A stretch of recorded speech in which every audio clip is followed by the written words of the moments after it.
Welcome to the deep dive. You send us sources, we dig through them, pull out the important bits. Basically, we help you get informed fast. Yeah, cutting through the noise. Exactly. And today, we're diving into something pretty complex. Online age verification. We've got materials looking at this global conversation that's heating up about how to protect kids online, but also, how to protect everyone's rights and liberties at the same time. And what jumps out immediately is that tension, right? There's this big push for better age checks, definitely. Right.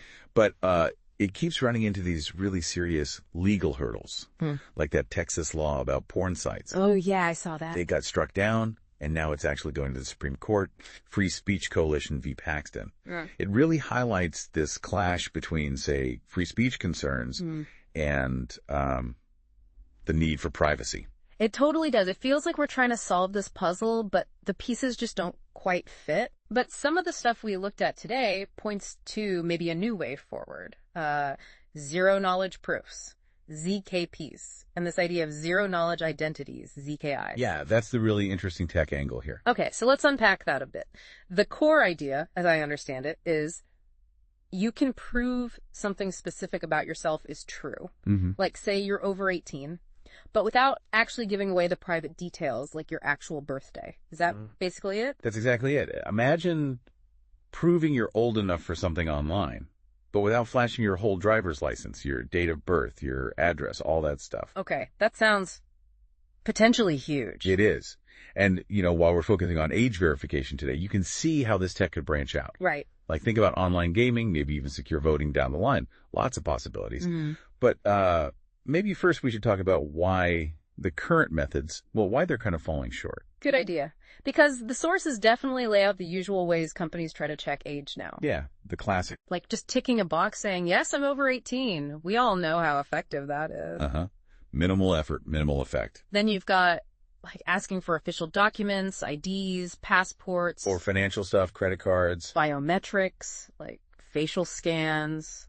And even trying to get parents involved somehow. And, looking at each one, they might seem okay on the surface, but the sources point out some pretty big holes. Yeah. Well, that's self-declaration box. Obviously, anyone clicks yes. Documents. They can be faked or, kids just borrow their older siblings or parents' ID. Happens all the time. And financial info isn't foolproof either. Kids might have access to a parent's account or use prepaid cards. It's not a reliable age signal. And even the fancier stuff, like biometrics. The sources say they're not perfect either. Misidentification can happen. Right. And getting actual verifiable parental consent. Logistically, that's a nightmare for platforms to manage. And kids can often find ways around it anyway. So the bottom line from the material seems to be these traditional methods, they just aren't really stopping underage users from getting into places they shouldn't be. Exactly. And that unreliability, that's only like half the story. Oh. The other big issue is how they clash with this principle called data minimization. You've heard of that? Vaguely. Remind me. Basically, it means you should only collect and keep the absolute minimum data you need for a specific purpose. Okay. But these old age tech methods, they often force you to hand over way more personal info than necessary. Your ID, your credit card details. Right. Uploading scans of documents. Exactly. And that creates huge privacy risks. Yeah. And security risks, too. Yeah, absolutely. Just thinking about uploading my driver's license, that feels risky. That data is gold for hackers. Didn't one source mention a data breach? Fractal ID? It did, yeah. A stark reminder of the dangers. Once that data is out there, it can be bundled up, sold, used for identity theft. Yeah. It's pretty scary stuff. And even the newer methods aren't necessarily better on the privacy front. Things like facial recognition. Seems high-tech, but that biometric data can actually be faked, surprisingly easily sometimes. Especially now with generative AI getting so good. Wow, okay. Even trying to guess age based on, browsing behavior. Yeah. That just ramps up the surveillance, doesn't it? And opens the door to selling that behavioral data. It feels really invasive. It really does paint a picture of, needing something fundamentally different, something that protects privacy from the start. Which brings us back around to zero-knowledge identities. Right. But before we get deep into ZKIs, it's worth noting that governments are trying to tackle this with laws, right? Sources mention quite a few. Oh, yeah, absolutely. Lawmakers are definitely wrestling with this. We saw mentions of the UK's online safety bill. Things happening in the EU with digital wallets, very state and federal efforts in the U.S., like that Texas case, Paxton, and California's Age-Appropriate Design Code Act. COPIA too, right? The Children's Online Privacy Protection Act. Yep, that's in the mix.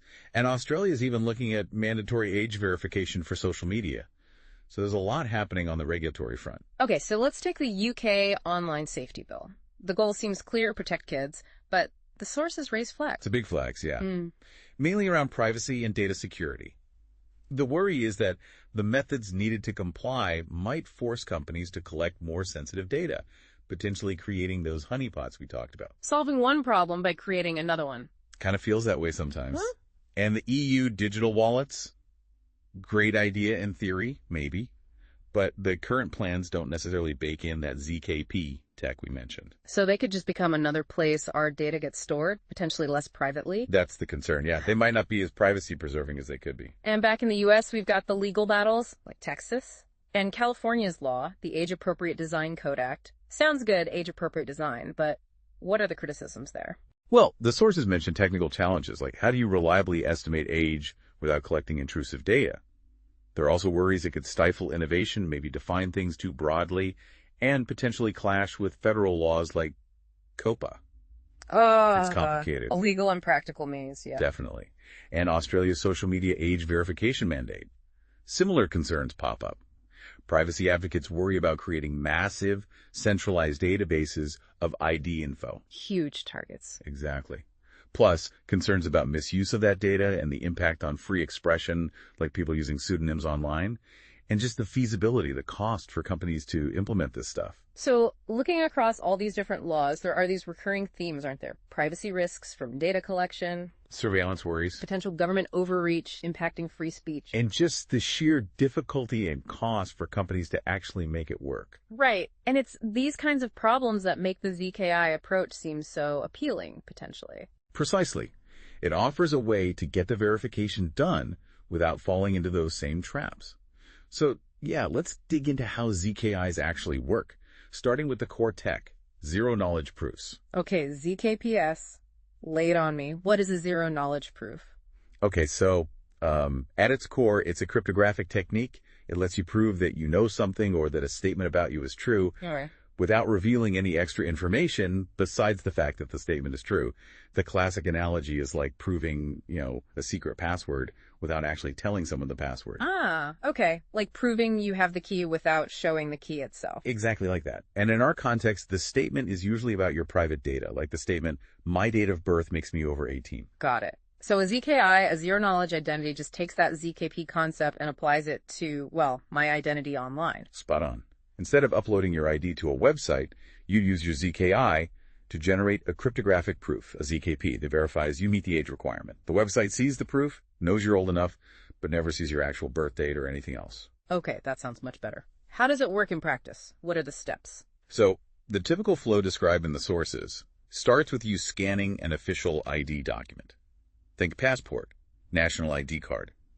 But crucially, one with an NFC chip. Ah, okay, so you tap it with your phone, like contactless payment, not just taking a picture. Exactly. You're reading the secure data directly off the chip. And this is key. The data on the chip is digitally signed by the government that issued the ID. Like a digital seal of approval. Pretty much. It makes it verifiable, authentic, without needing some third-party checker. The government is the root source of trust for that data. Makes sense. Yeah. So scan the ID. Then what? Generate the proof. Right. An app on your device takes that signed data from the ID chip and uses it to create the cryptographic proof, the ZKP. This proof mathematically confirms that the necessary info, like your date of birth proving you're over 18, is genuinely part of that official government-signed data set. Okay. And then, step 3, you need to prove your age online. You just present that ZKP to the website or service. And they can check the proof is mathematically valid. Exactly. Without ever seeing my date of birth or my name or anything else from the ID. Precisely. They just get a yes-no answer. Is this person over 18 according to a valid government-issued ID? That's it. All the underlying personal data stays private, stays with you. Wow. Okay. Has this approach gotten any official recognition? It has, actually. The French Data Protection Authority, the CNIL, they've specifically pointed to ZKIs as a privacy-friendly model for online age verification. They see it as a way to protect minors while preserving user privacy. That's a pretty strong signal. So let's quickly recap the big advantages here compared to, say, uploading my ID. Okay, number one, obviously, is privacy. Massively enhanced privacy. You're not spraying your sensitive data everywhere. Right, which reduces the risk of data breaches, identity theft. Absolutely. It shrinks the attack surface, as security folks call it. Fewer places holding sensitive data means fewer targets for hackers. That's even a national security plus, reducing those data honeypots. Good point.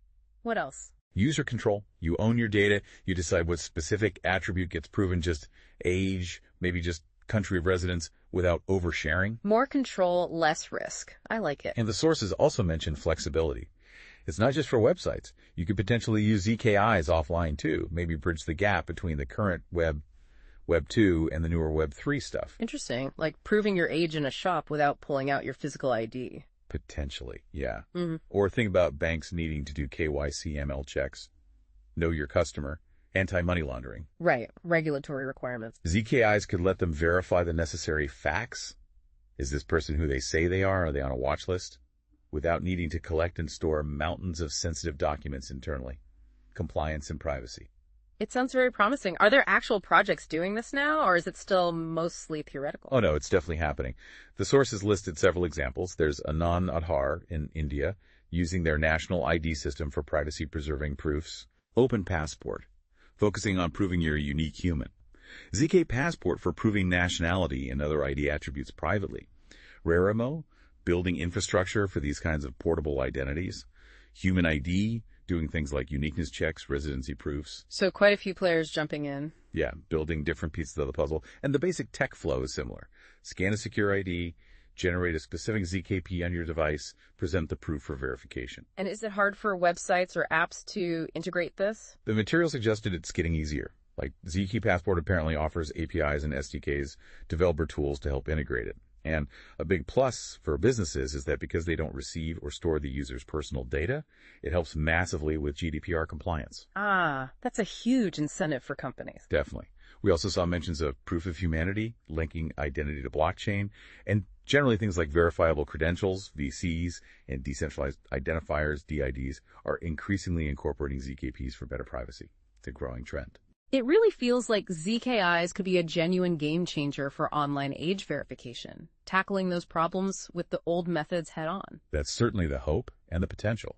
Using ZKPs could give us a robust verification that also respects privacy, protects minors, protects everyone's data, maybe eases the burden on companies, and could even help protect free expression online. So as we look at the digital world evolving, adopting tech like ZKIs, it seems less like a nice to have and more like a need to have for trust and safety online. I think so. Zero knowledge proofs, zero knowledge identities.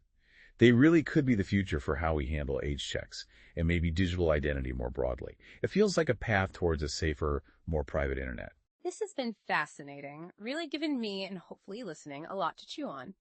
It leaves us with a big question, though, doesn't it? Thinking about that constant tension, our fundamental right to privacy versus the undeniable need to protect kids online. If ZKIs become widespread, how might that shift our whole understanding of digital responsibility, of who gets access to what and how? Something to ponder. Thanks for walking through this today.